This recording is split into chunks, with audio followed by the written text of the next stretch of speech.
Hello friends, welcome to ஷஸ்டியா kitchen. இன்றைக்கி நம்ம என்ன ரெசிபி பார்க்க போகிறோம்னா, ஒரு சிக்கன் சுக்கா தான் செய்ய போகிறோம். இந்த ரெசிபி நம்ம ரொம்ப சீக்கிரமாக பண்ணிடலாம். இதுக்கு ஒரு 1/4 கிலோ சிக்கன் எடுத்துக்கிறோம். நல்லா மஞ்சத்தூள் போட்டு கழுவி க்ளீன் பண்ணி எடுத்துக்கலாம்.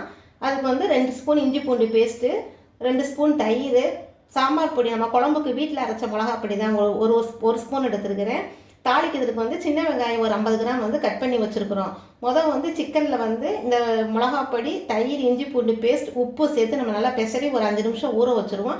அப்படியே குக்கரில் நம்ம தாளித்து விட்டுட்டு சுக்காவாக ரெடி பண்ணிடலாம். இதை ரொம்ப வேகமாக பண்ணிடலாம். இதை எப்படி செய்யலாங்கிறத பார்க்கலாம்.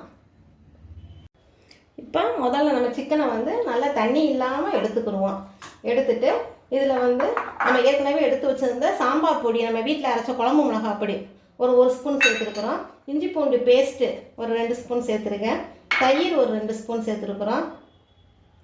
இந்த சிக்கன் சுக்காவுக்கு தேவையான அளவு உப்பு 1 ஸ்பூன் உப்பு சேர்த்துருக்குறோம். கொஞ்சம் மஞ்சள் பொடி சேர்த்து ஒரு 1/2 டீஸ்பூன் மஞ்சள் பொடி சேர்த்து ஒரு 5 நிமிஷம் நம்ம ஊற வச்சிடலாம். ஊற வச்சுட்டு அப்படியே நம்ம குக்கரில் தாளித்து விட்டுடலாம். சுக்கா இது ரொம்ப வேகமாக பண்ணிடலாம். உங்களுக்கு தண்ணி சாம்பார், தயிர் சாதம் இதெல்லாம் டேஸ்ட்டு ரொம்ப நல்லாயிருக்கும். உங்களுக்கு பெசரி ஊற வச்சதுக்கப்புறம் அப்படியே குக்கரில் நம்ம வேக வச்சு எடுத்துடலாம்.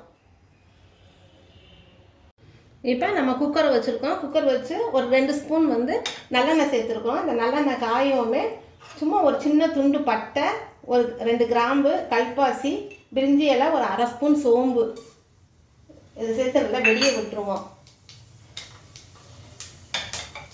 இது நல்லா வெடிக்கவும் நம்ம ஏற்கனவே சின்ன வெங்காயம் கட் பண்ணி வச்சுருக்குறோம். ஒரு 50 கிராம் சின்ன வெங்காயம், அதையும் சேர்த்து நல்லா வதக்கிடலாம்.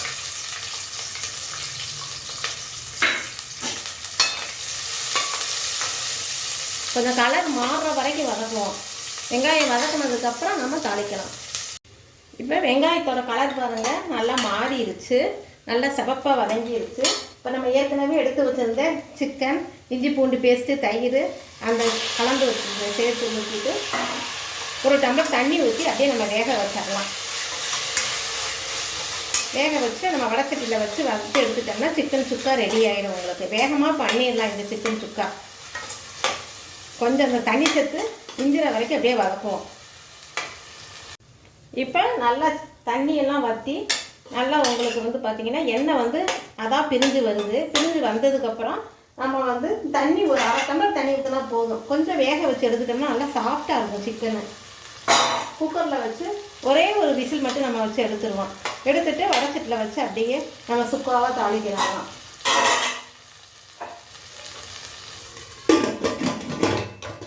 ஒரு விசில் விட்டுறலாம். இப்போ குக்கரில் சிக்கனை நம்ம ஒரு விசில் விட்டு எடுத்துட்டோம். இங்கே பாருங்கள், நல்லா வெந்துருச்சு. இது அப்படியே நம்ம தண்ணி குறையவும் எண்ணெய் ஊற்றி 2 ஸ்பூன் தேங்காய் எண்ணெய் விடுவோம். தேங்காய் எண்ணெய் விட்டு வதக்கணும்னா சிக்கன் சுக்கா ரெடி ஆகிடும். இதில் இருக்க தண்ணியெலாம் கொஞ்சம் குறைஞ்சிக்கிட்டோம். நம்ம ஊற்றின அந்த 1/2 டம்ளர் தண்ணி அப்படியே நிற்கும். ஒரு 5 நிமிஷம் கொதிச்சுன்னா அந்த தண்ணியெல்லாம் குறைஞ்சிரும். இப்போ தண்ணி நல்லா குறைஞ்சிருச்சு. நம்ம 2 ஸ்பூன் தேங்காய் எண்ணெய் சேர்த்துருக்கோம். நல்லெண்ணெயும் சேர்த்துக்கலாம். நல்லெண்ணெய் சேர்த்தாலும் சுக்கா ரொம்ப நல்லாயிருக்கும். நல்லெண்ணெய் சேர்த்துட்டு இந்த சுக்காவோடையே மிளகு, சீரகம் நல்லா வறுத்து பொடி பண்ணி வச்சுருக்கிறது ஒரு ஸ்பூன் பொடியும் சேர்த்துக்கிறோம். சுக்கா ரொம்ப வாசனையாக இருக்கும். பூண்டு மட்டும் ஒரு 5 பூண்டு தட்டி வச்சுருக்கோம். பூண்டும் கருவேப்பிலையும் சேர்த்துருவோம்.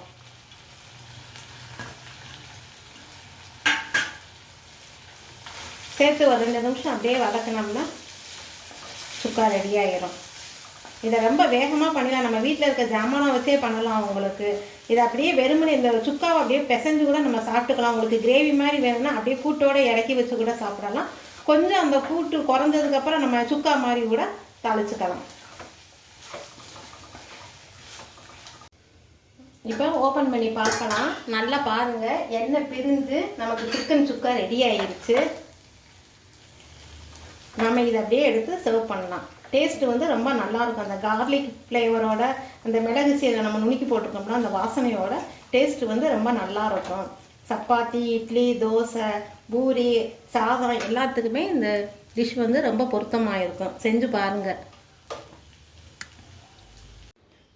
இந்த மாதிரி செஞ்சு பாருங்கள். டேஸ்ட்டு ரொம்ப நல்லாயிருக்கும். சுக்கா பாருங்கள் எப்படி இருக்குன்னு பாருங்கள். உங்கள் கருத்துக்களை கமெண்ட் பாக்ஸில் தெரியப்படுத்துங்க. நம்ம ஷஸ்டியா கிச்சனை உங்களுக்கு பிடிச்சிருந்தா லைக் பண்ணுங்கள், ஷேர் பண்ணுங்கள், சப்ஸ்கிரைப் பண்ணுங்கள். Okay, by.